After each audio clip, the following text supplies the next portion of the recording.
அஸ்ஸலாமு அலைக்கும். எல்லாத்துக்கும் வணக்கம். இன்றைக்கி கத்திரிக்காய் ஊறுகாய் செய்கிறேன். இது 6 மாதம் ஆனாலும் கெட்டு போகாது. அது எப்படி செய்கிறதுன்னு வாங்க சொல்கிறேன். பாருங்க, கத்திரிக்காய் சின்ன கத்திரிக்காய் வாங்கி 4 நறுக்கிட்டு உப்பு உள்ளுக்கு போட்டு இட்லி பாத்திரத்தில் வச்சு ஒரு அவிச்சு எடுத்து வச்சுருக்கிறேன். அதுக்கு தேவையான பொருள் கொஞ்சம் பூண்டு, ஒரு 4 நல்லா 2 பூண்டு பெருசு, ஒரு இஞ்சி கொஞ்சம் நீல வாக்கில் வெட்டி வச்சுருக்கிறேன், கொஞ்சம் கருவேப்பிலை எடுத்து வச்சுருக்கேன். அப்புறம் அதுக்கு தேவையான பொருள் பார்ப்பீங்களா? இங்கே பாருங்கள், இது கடுகு, இது வரமிளகாய், இது காஷ்மீரி சில்லி கலருக்காக, இது மஞ்சள் மங்களகரமாக இருக்கணும்னு, இது வெந்தயமும், இது பெருங்காயம். இப்போ கடுகை பொடி பண்ணிவிட்டு வெந்தயத்தையும் அதிலே போட்டு நான் மிக்ஸ் பண்ணிவிட்டு கடைசியாக தான் இந்த வரமிளகாயை போடுவேன். வரமிளகாய் போட்டு ஒரு சுற்றி எடுத்துருவேன். அப்புறம் எண்ணெய் காஞ்ச பிற்பாடு இந்த மல்லி கொஞ்சம் எடுத்து வச்சுருக்கிறேன். இங்கே சோம்பு, இது சோம்பு போட்டோம்னா நமக்கு ரொம்ப நாள் நிற்கும், ஆசிடிட்டி இருக்காது. அதனால் இது ரெண்டும் பச்சையாகவே எண்ணெயை சுட வச்சுட்டு இதை போட்டு அதுக்கப்புறம் இந்த வறுத்ததை எல்லாம் பொடி பண்ணி வைக்கிறேன்ல, அதையெல்லாம் அதில் கலக்கணும். நான் இப்போ காமிக்கிறேன். அப்புறம் பாருங்கள், கொஞ்சம் புளி எடுத்து கரைச்சி வச்சுருக்கிறேன். ஏன்னா கத்திரிக்காயில் அதனால் வெனிகர் இல்லாதனால புளி எடுத்து வச்சுருக்கிறேன். அப்புறம் இங்கே எலுமிச்சை ஊறுகாய்க்கு உப்பு போட்டு நல்லா ஒரு வாரமாக நல்லா உப்புலேயே ஊற வச்சுருக்கிறேன். அதுவும் இன்றைக்கி தாளிப்பேன். வாங்க தாளிக்கிறப்ப காமிக்கிறேன். இங்கே பாருங்கள், நல்லெண்ணெய் ஊற்றி அந்த கத்திரிக்காயை கொஞ்சம் பொறுத்து எடுப்பேன். ஏன்னா நம்ம ஏற்கனவே அவிச்சிட்டோம். பாருங்க, நல்லெண்ணெய் லேசாக, ரொம்ப இல்லை, சும்மா லைட்டாக வறுத்து எடுக்கணும்.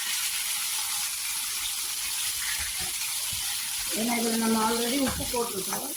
இந்த அவிச்சதுனால லைட்டாக தண்ணி இருக்கும், அதுக்காக எண்ணெயில் போட்டு இருக்கிறது. ஒரு 2 நிமிஷம் இருந்தால் போதும். எனக்கு நம்ம மசாலாவில் ஊற வைப்போம்ல, இப்படி பொரிஞ்சால் போதும். இதை எடுத்துட வேண்டியது தான். லேசாக பொரிஞ்சதுன்னு எடுத்துட வேண்டியது.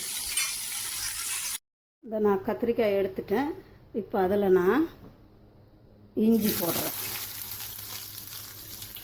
இஞ்சி போட்ட கையோட பூண்டையும் போடுறேன். பாருங்க, பூண்டு கருவேப்பிலை எல்லாம். இது கொஞ்சம் வதங்கினா போதும், ரொம்ப வதங்க வேண்டாம். கண்ணாடி பதம்னால ஒரு 2 நிமிஷம் எண்ணெயில் போட்டு எடுக்கணும்.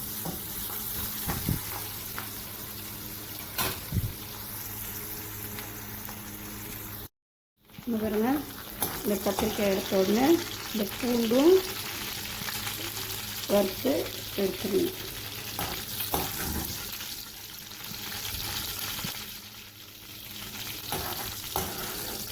வறுத்து எடுத்துட்டு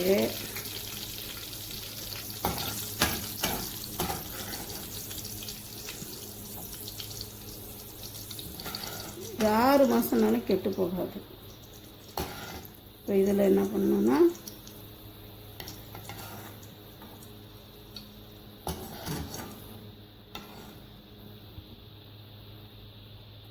இப்போ இதில் நான் பாருங்க, மல்லியும் பெருஞ்சீரகமும் எடுத்து வச்சுருக்கேன்.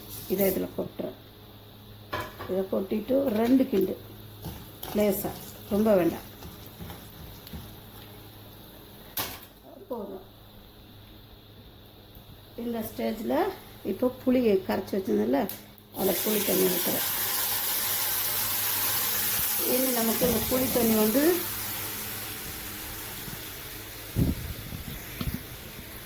புளி தண்ணி நல்லா சுண்டி வரணும்.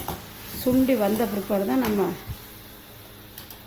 இங்கே எடுத்து வச்சுருக்கிற இந்த காஷ்மீரி சில்லி, மஞ்சள் பொடி, உப்பு, இந்த பவுடர் பண்ணி வச்சுருக்கிறேன். பாருங்கள், ரொம்ப நைஸாக இருக்கக்கூடாது, சும்மா 1 பாதியாக பண்ணி வச்சுருக்கேன்.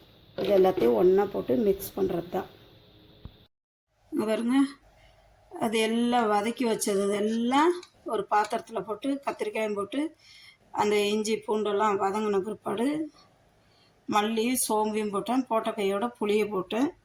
புளியை போட்டுட்டு கொஞ்சம் நல்ல புளி நல்லா சுண்டி வரவும் அதுக்கப்புறம் இந்த பொடியெல்லாம் தூக்கி கொட்டி பாத்திரத்தில் கத்திரிக்காயை போட்டு அதுக்கு மேலே இந்த எண்ணெயில் காய்ச்சினது எல்லாம் தூக்கி கொட்டி கிண்டி எடுத்து வச்சாச்சு. ஆற வைக்கிறேன். ஆற வச்சுட்டு பாட்டில் எடுத்து போட்டு வச்சுட்டோம்னா அது பாட்டுக்கு 6 மாதம்னாலே அப்படியே இருக்கும். நீங்களும் கத்திரிக்காய் கிடச்சின்னா செஞ்சு பாருங்கள், சூப்பராக இருக்கும். இது ரொம்ப சிம்பிள். பிடிச்சிருந்தா ஷேர் பண்ணுங்கள், சப்ஸ்கிரைப் பண்ணுங்கள், லைக் பட்டனை ப்ரெஸ் பண்ணுங்கள். கத்திரிக்காய் ஊறுகாய்.